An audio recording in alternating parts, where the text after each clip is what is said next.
नाही, माझी भूमिका मी 6 तारखेला स्पष्ट केलेली आहे. ही पोटनिवडणूक आहे, ही काही सार्वत्रिक निवडणूक नाहीये.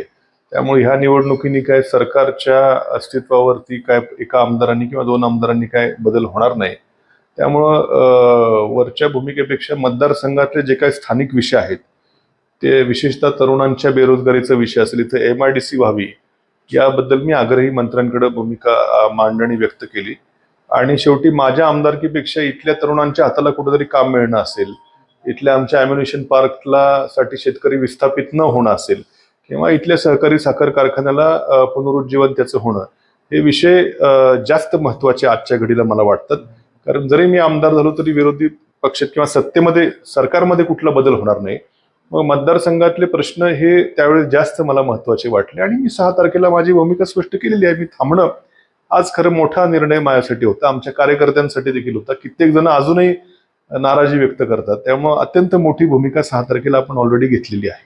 दुसरीकडे आपण 20 तारखेला कार्यकर्त्यांना मेळावा घेणार आहात, की काय भूमिका? आता मी जरी थांबलेलो आहे तरी आमचे कार्यकर्ते अजून कुठल्याच प्रचारामध्ये गेलेले नाहीत, कुठल्याच पक्षाच्या प्रचारात गेलेले नाहीत. इथं गोविंदराव मोकाटे हे माझे तसे जुने सहकारी आहेत. रावसाहेब खैरे हे आमचे महाविकास आघाडीतील एक घटक पक्षाचे नेते आहेत. त्यांनी देखील कायम आमचे मैत्रीचे संबंध आहेत. परंतु शेवटी एक भावनिक किनार असेल किंवा हे जे काय प्रश्न सोडवण्याचं आश्वासन असेल, हे सगळं बघता कोणती भूमिका, थांबण्याची भूमिका तर आपण घेतली. पुढं काय करायचं ह्याच्यावरती कार्यकर्त्यांची काही वेगवेगळी मतं येतात. त्यामुळे चर्चा झाली 20 तारखेला आम्ही, पण कार्यकर्ते मात्र एका मतावर ठाम आहेत की तुम्ही जी भूमिका घ्याल ती आम्हाला मान्य असेल. त्यामुळे सर्वांची चर्चा करून 20 तारखेला आम्ही कार्यकर्त्यांचा मेळावा घेऊन भूमिका त्या ठिकाणी स्पष्ट करणार आहोत.